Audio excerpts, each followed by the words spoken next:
We are back in Don O'Loughlin's private production studio. I like the sound of that, private production studio.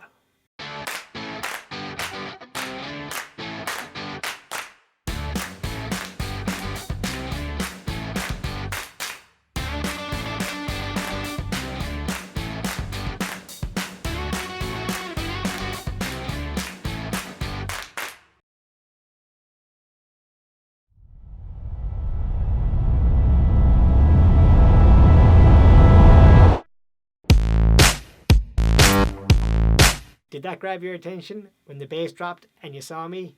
Editing to music is one of the most fun things you can do with your video. So that's what we're talking about today. And one of the things you might be wondering is, why would you edit to music? And there are many reasons. If you're giving the viewer the experience of what they're seeing and then you couple that with what they're hearing, well, you're creating an environment for them to fall into. So it's a really great way of drawing the viewer into the footage and creating something that's a bit more engaging, a bit more cinematic, a bit more emotional. And that's one of the most important things with video, is how do you create emotion? Look at this scene, for example. It's pretty damn boring. There is absolutely nothing happening whatsoever. However, when you couple that with some sound effects and some music like this,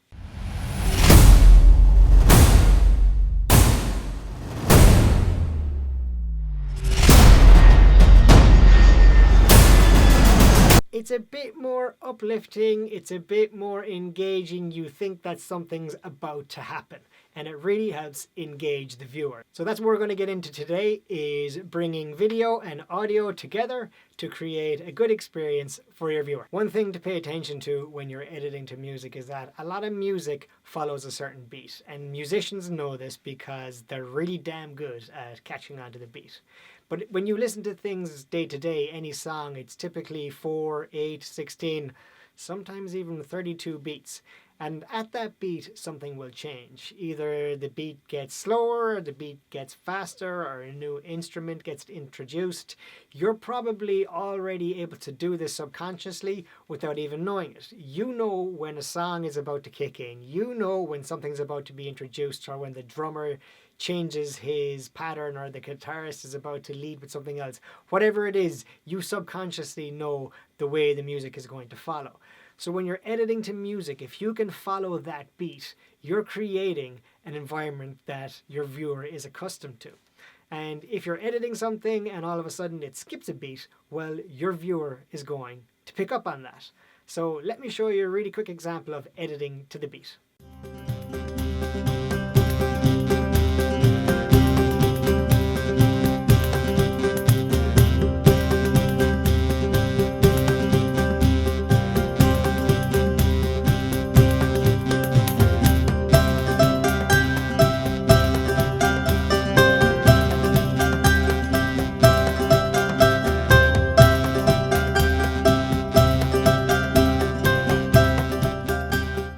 So as you can see there, that every single time the beat changed, or as the melody of the tune continued, the footage also changed. And you as the viewer begin to expect that. Now, let me show you an example of something where we didn't edit to the beat.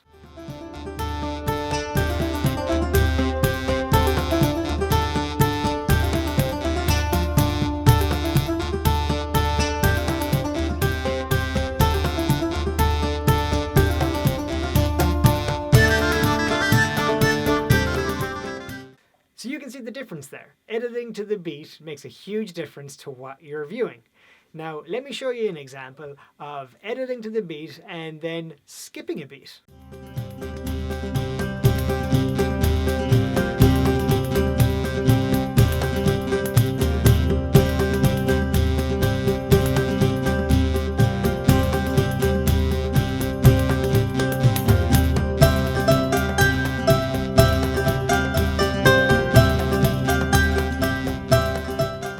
So there you go. You picked up on it. You knew subconsciously that something went wrong there because you got used to seeing one thing and then it stopped. So that's one of the main reasons you want to edit to the beat. It's to keep your viewer engaged and they know what's coming next and they begin to expect something from the footage. But what I want to share with you today is where can you start sourcing some of this music so that you too can start using cinematic music that you're allowed to use in your video edits. So I spoke about previously in another episode, you can get free music from the YouTube Creator Studio, and I started out with that, and I definitely recommend it for anybody who wants to start editing to music. There are a lot of paid services out there that have contracts with musicians from all over the world, and you can start accessing their music that's specifically made for film that you can start editing to. So something that I recently signed up for is musicbed.com, and they've got thousands of tracks across all different genres from thousands of artists, and they try to update that weekly. So what's really cool about this service is you can go in and you can actually say, okay, I want uplifting music that is electronic and it goes with this type of mood. And you can put on some filters and they'll start spitting out music that should be ready for the type of edit you're trying to do. Now, it is a paid service. It's about $10 a month. But if you're doing a YouTube channel or something small on the side, you can go in there and get access to a lot of music. Where it starts getting tricky is that if you're licensing music out and you're trying to make money from that video, well, then you have to start paying for a different type of license, which is a lot more expensive. It could be up to $100 a month.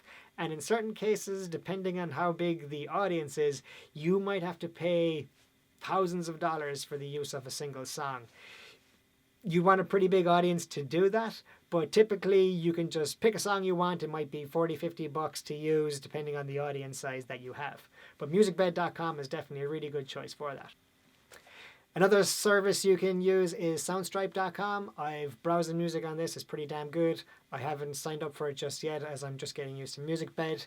You can also go on to artlist.io. They've got a lot of good music in there as well.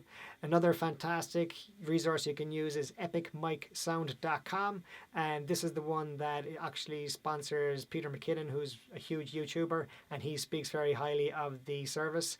Another really cool service you can use is Envato Elements, and with this you get music, you get sound effects, you get motion graphics, you get titles. So they have a huge library of different types of resources you can use for your video, but they're not just music oriented.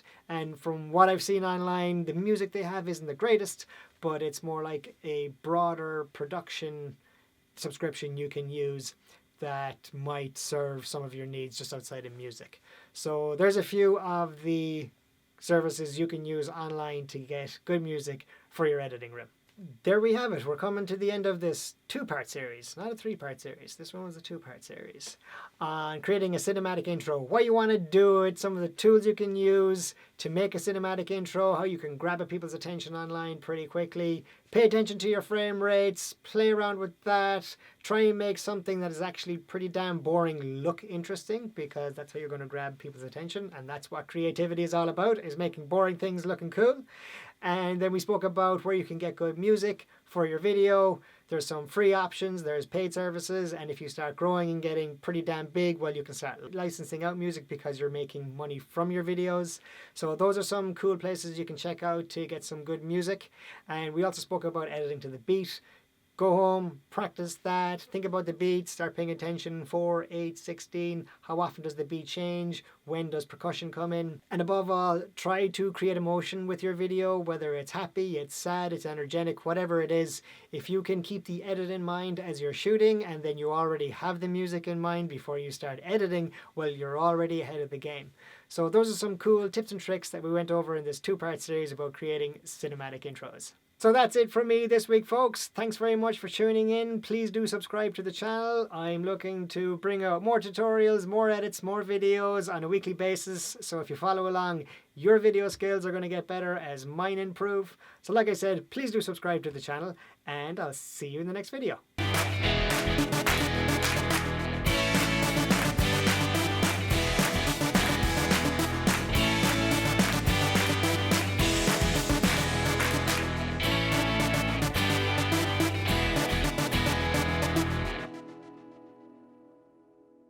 I mean, this looks pretty professional, right? You know, you got to make do with what you've got. But I want to say that this looks pretty damn good. I'm happy with this setup. Yeah. Let me know what you think in the comments.